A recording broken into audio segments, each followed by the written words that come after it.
da boneca da Hello Kitty, que se tornou o recipiente do crânio da vítima. Sim, a cabeça da vítima foi colocada dentro da cabeça da Hello Kitty. As pessoas normais, a sociedade moderna é muito mais macabra do que se imagina.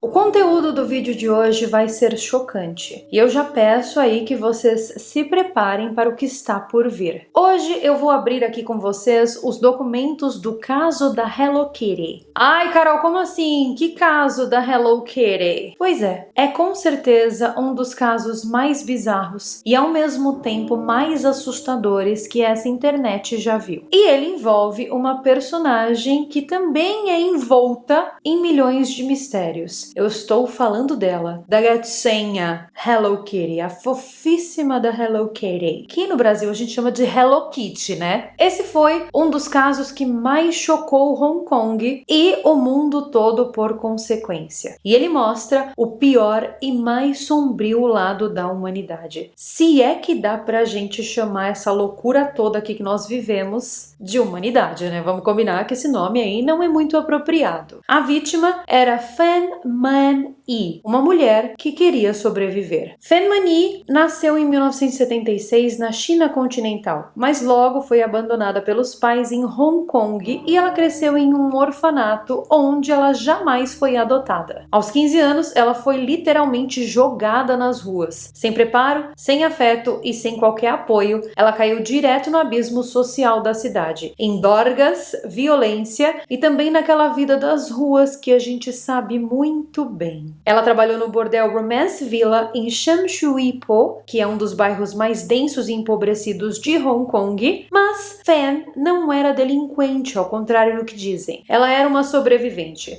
Ela tentou escapar dessa vida, abandonou o marido, que também era um usuário e abusivo, e conseguiu um emprego como hostess no Express Karaoke Club. Ela deixou toda aquela vida para trás para criar seu filho e por um breve instante ela sonhou com o recomeço. E foi então aí que o inferno se abriu na vida dela. Existia um cara chamado Chan Man Lok e ele era muito mais do que um traficante. Ele era um membro ativo da tríade do Vo Shin Vo, uma das organizações mafiosas mais antigas e mais cruéis do Sudeste Asiático. Oficialmente, ele era apenas mais um bandidão, mas por trás das cortinas, ele operava como um microsatélite do crime organizado, com proteção, influência, dinheiro sujo e poder para desaparecer com qualquer um, sem deixar nenhum vestígio. Fan, infelizmente, entrou no radar desse cara. O que poderia ter sido apenas mais um cliente visual, virou uma sentença de morte. Em 1999, ela estava desesperada por dinheiro. E ela cometeu um erro que eu diria que foi fatal, porque ela roubou a carteira de Chang com $4.000 de Hong Kong dentro, que seria o equivalente a aproximadamente $500 americanos. Só que não foi um assalto à mão armada e não teve nenhuma violência. Ela só foi lá e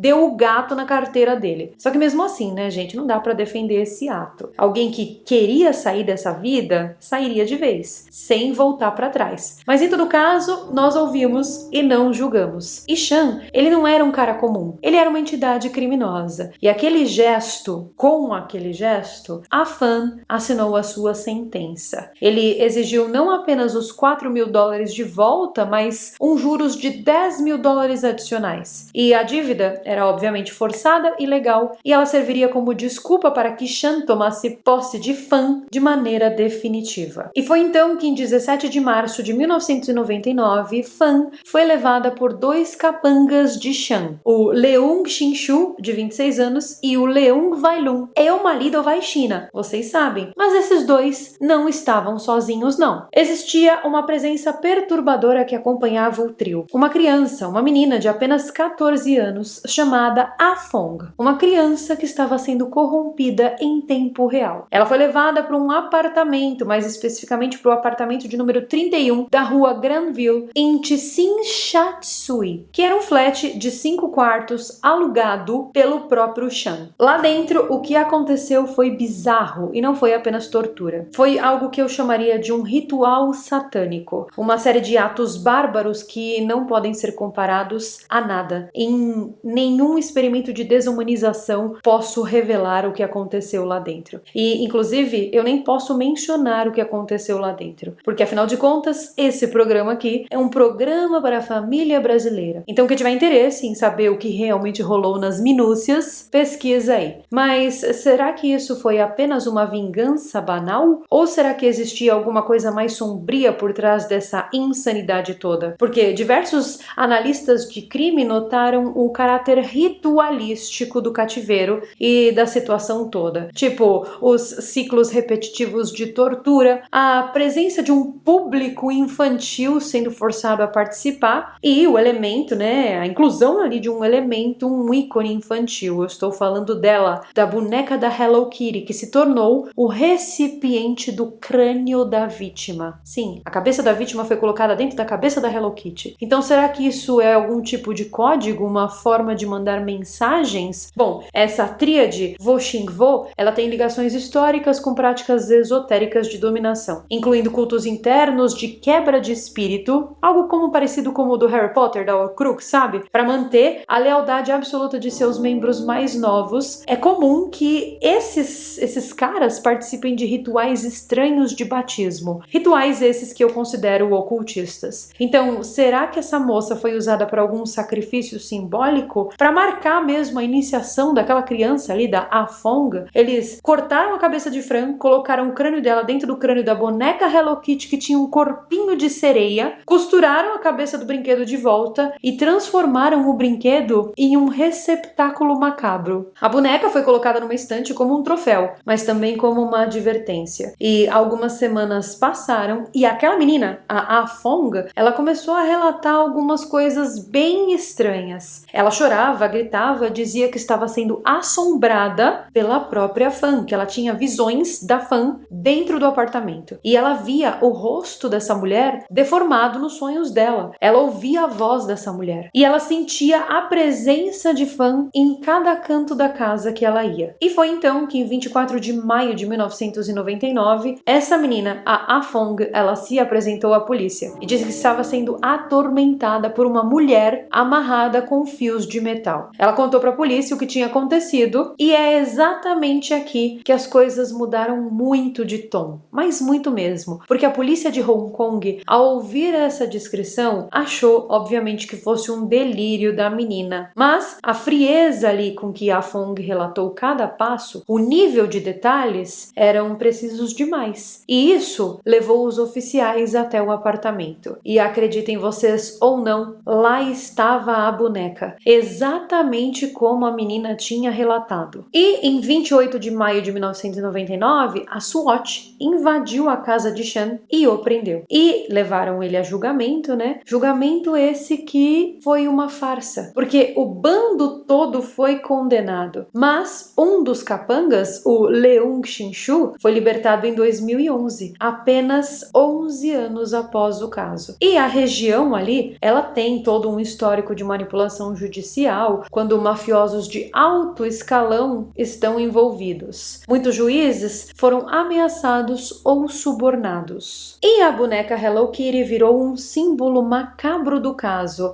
mas também virou um objeto de culto. Alguns dizem que existe um mercado negro onde a boneca verdadeira foi revendida. Outros afirmam que o crânio ainda não foi destruído e que objetos da cena do crime foram preservados para rituais ocultistas. O apartamento do crime foi demolido em 2012 e no lugar construíram um hotel chamado Sovotel. E quem se hospeda em certos quartos relata sonhos perturbadores, relata ruídos metálicos à noite e visões de uma mulher sem cabeça. E sério, eu que não queria me hospedar num hotel desse aí não. Eu, hein? E você aí achando que esse tipo de ritual ou culto era performado apenas por quem pertence aos mais altos escalões da magia. magia, né? Bom, eu lhes digo que não. As pessoas normais, a sociedade moderna é muito mais macabra do que se imagina. Os rituais hoje em dia não acontecem em altares de pedra, mas sim acontecem em apartamentos baratos, em nome do dinheiro, em nome do controle e até em nome da maldade organizada. E esse caso, ele é também um lembrete de que o sistema, ou seja, a polícia, a justiça e a mídia, muitas vezes falha de propósito, que monstros andam entre nós o tempo todo, com nomes limpos, com carteiras cheias e amparados pelo silêncio. E que, às vezes, o único grito que resta vem de dentro da cabeça de uma boneca de pelúcia. E você aí que está me assistindo, você alguma vez já tinha ouvido falar dessa história? Você acredita em objetos amaldiçoados? Você acredita que esses objetos têm poderes? E se sim, por que a cabeça de uma boneca tão simbólica como a Hello Kitty foi escolhida para tal? Bom, se você acredita nessas coisas, comenta aqui embaixo a nossa palavrinha mágica de hoje, que não poderia ser menos que